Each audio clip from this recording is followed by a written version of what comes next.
As is the case for many builders and makers, table space is a premium.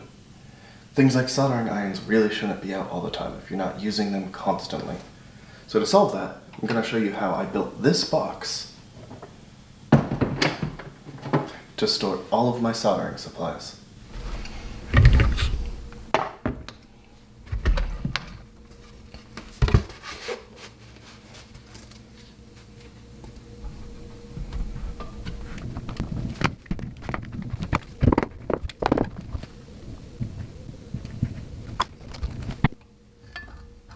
This jig I'm using here is a parametric customizable design. Specifically, this one connects 1/8 inch plywood to 1/8 inch plywood.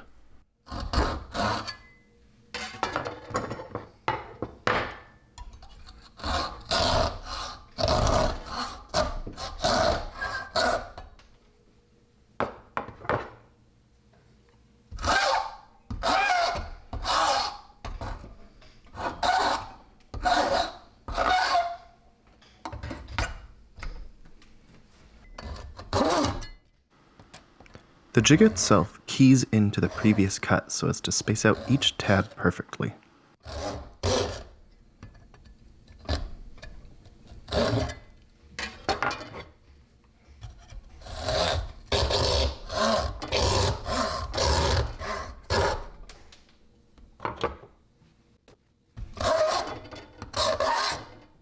One of the nice features of using this jig is that it prevents blowout, so when you remove the jig itself, the plywood has no blowout and is a pretty nice, clean edge.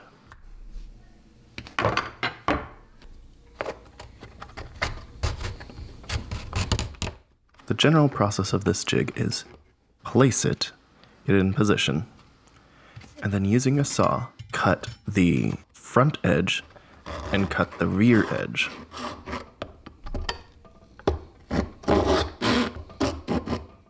And what I found most useful is to use a coping saw to cut the bottom edge. So what I do here is I cut out a little tab that makes it a little bit easier to get the coping saw in and across. Then you just cut across. And using a file, you can get this down to a nice smooth finish.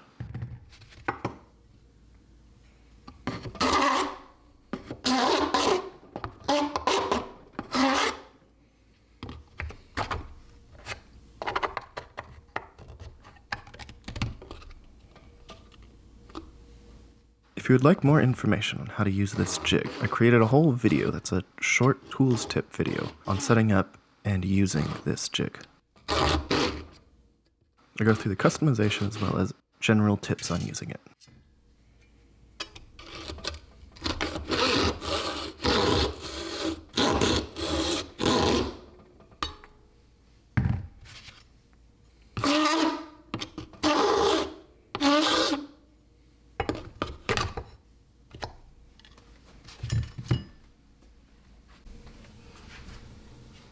So here I'm setting up the jig for a 3/8 piece of plywood to 1/8 piece of plywood. So the plywood itself is much thicker, but the tab depth is still the same as the previous cuts.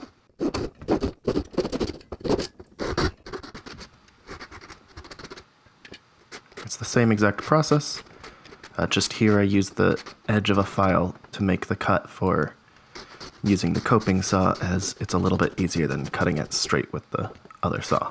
And then you just smooth it out just like any other, and you're good to go.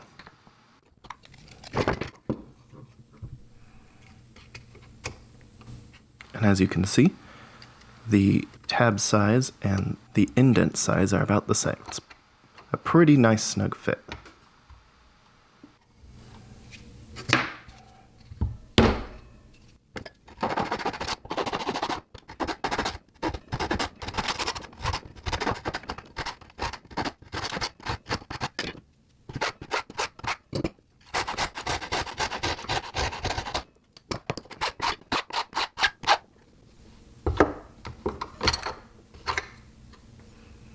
To save some time, I cut the tabs off camera, and now we can get into gluing.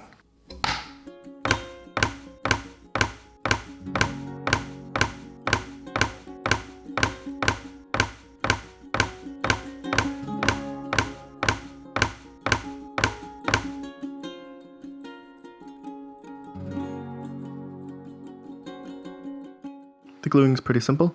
I just put glue in the indents of both tabs, and then clamp it and let the glue dry for an hour. And then repeat for all sides.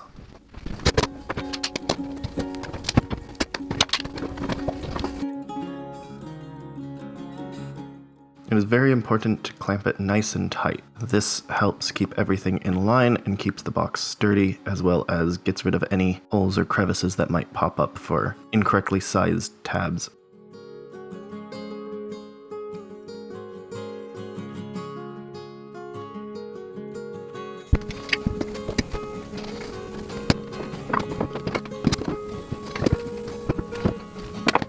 Sometimes you have to get creative with your supporting jigs.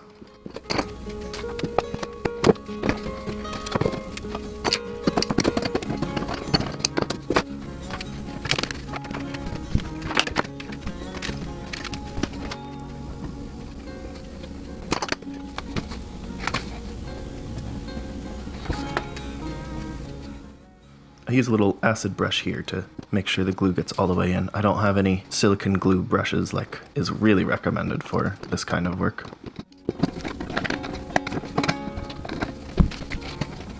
This whole glue up process took about 6 hours with about 10 minutes each side of actual work and then an hour of glue drying.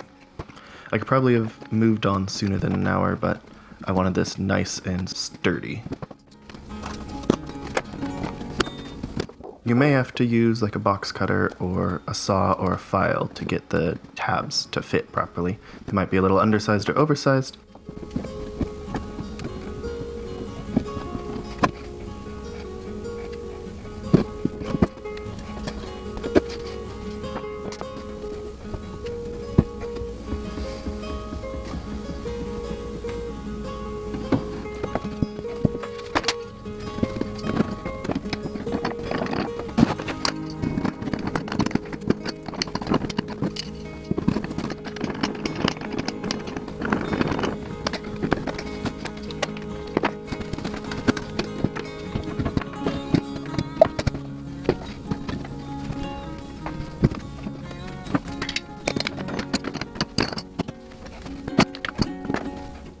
Now it's time for the top. The last side and the most fun side to do, because then you can see the whole finished project.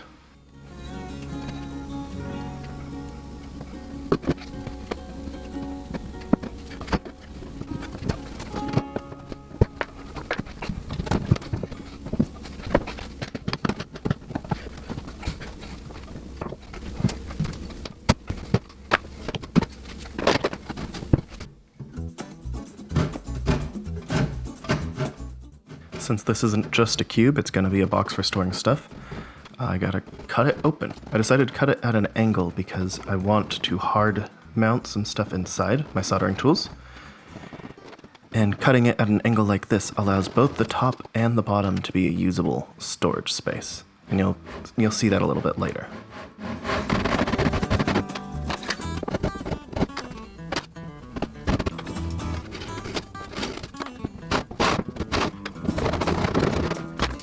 I make sure to do the front face as one of the first cuts, as keeping this nice and level is very important.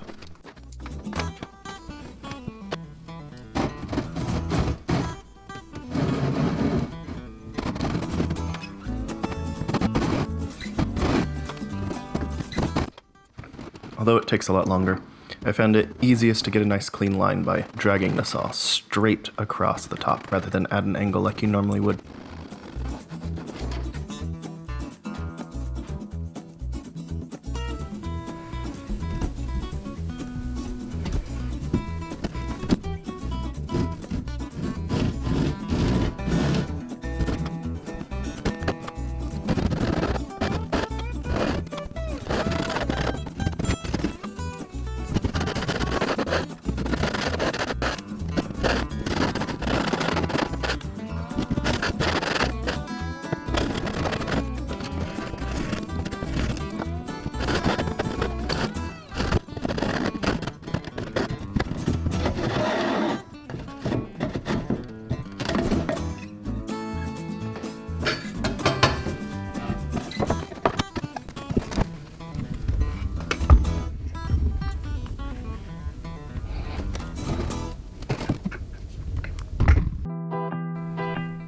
now it's time for a bit of a painting montage.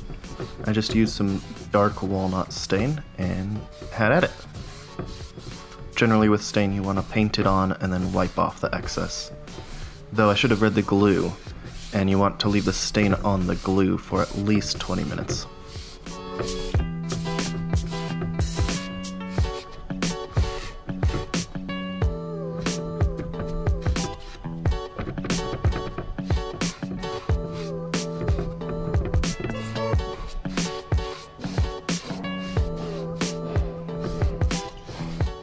I highly recommend getting a Lazy Susan for painting. You can spin it, it just makes your life easier.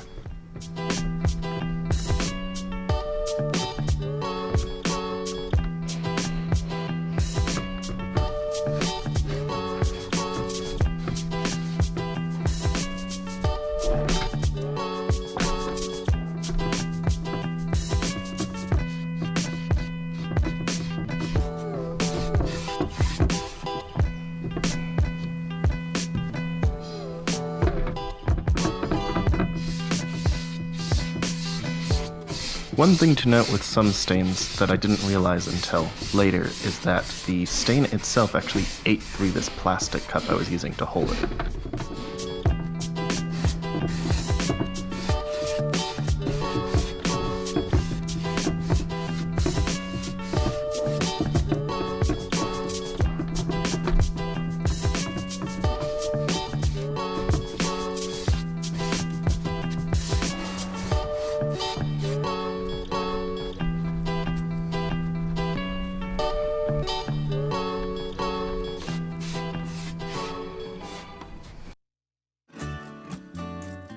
Alright, now it's time for some basic hardware.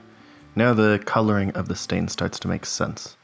I really liked the color of the raw wood, but it just didn't look right with the brass hardware I got.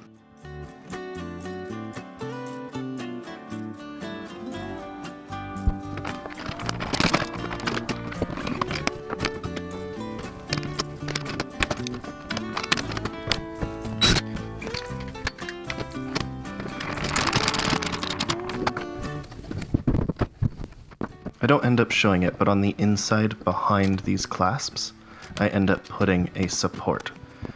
That way, when you go to close it, it's pushing against itself and latches properly.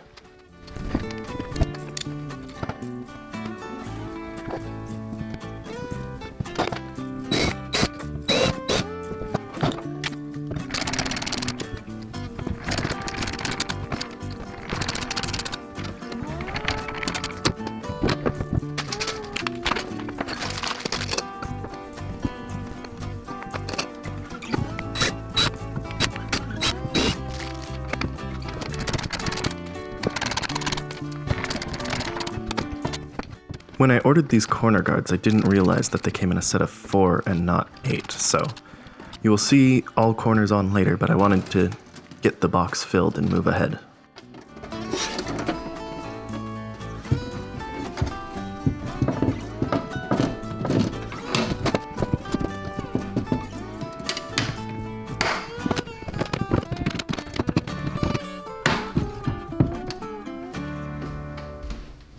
That's it for the construction of this box. I hope you learned something, and I hope you feel inspired to make something yourself. This is pretty simple and pretty easy, and does not require anything very expensive. The cheapest craft saw I could find, the cheapest coping saw at the hardware store, a couple cents worth of 3D printer plastic. It's parametric, and it's on Thingiverse. I'll leave a link below. You can actually make it work with any plywood that you have to make any box that you want. So I used 3 different sizes in this project. And a file to finish everything and make it nice and smooth. And even the table vise that I used is just 2 pieces of MDF with a little bit of 2x4 support clamped together. And now we're gonna make all of that fit in here.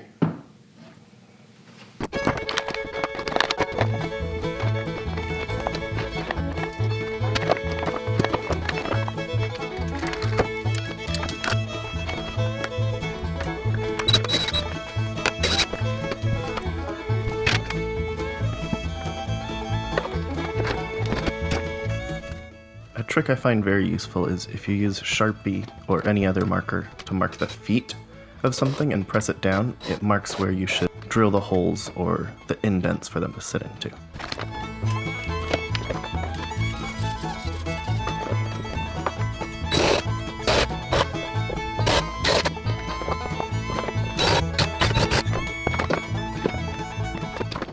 And everybody's favorite adhesive, hot glue. The best way to hold all this in. It's not super permanent, but it's pretty darn sturdy, and actually is great for vibrations that the hot air iron makes.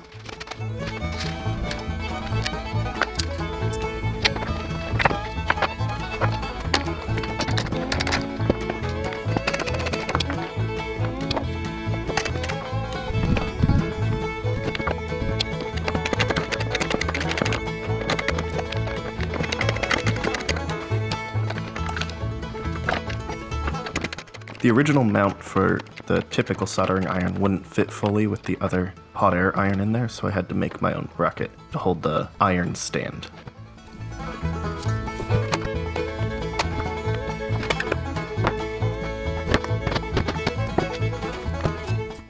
Be a lot more careful than me when using this nail gun.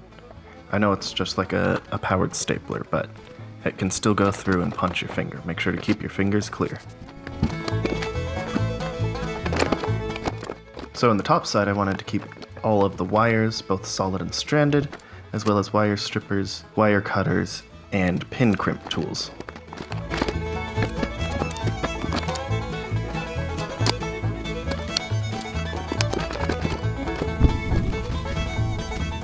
So I made just little wooden braces and then some cut off bits of plywood to make little sliding locks for them to latch them in.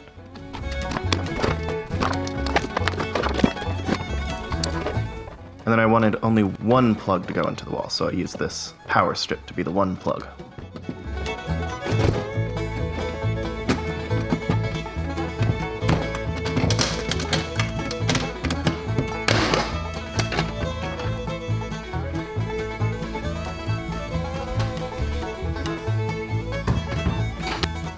Now to give it a test run.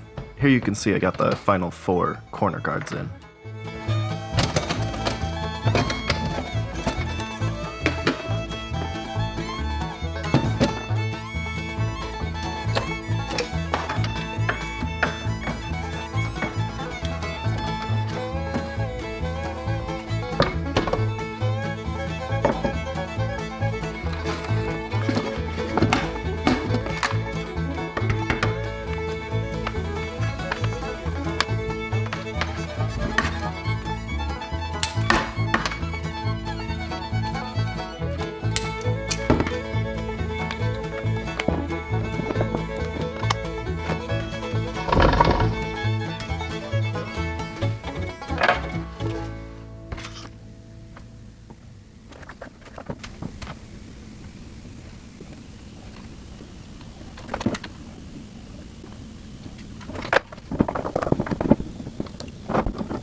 I hope that you found this video useful, and remember that there is another video on how to use the jig in greater detail, and let us know if you use this process in your own video or in your own project.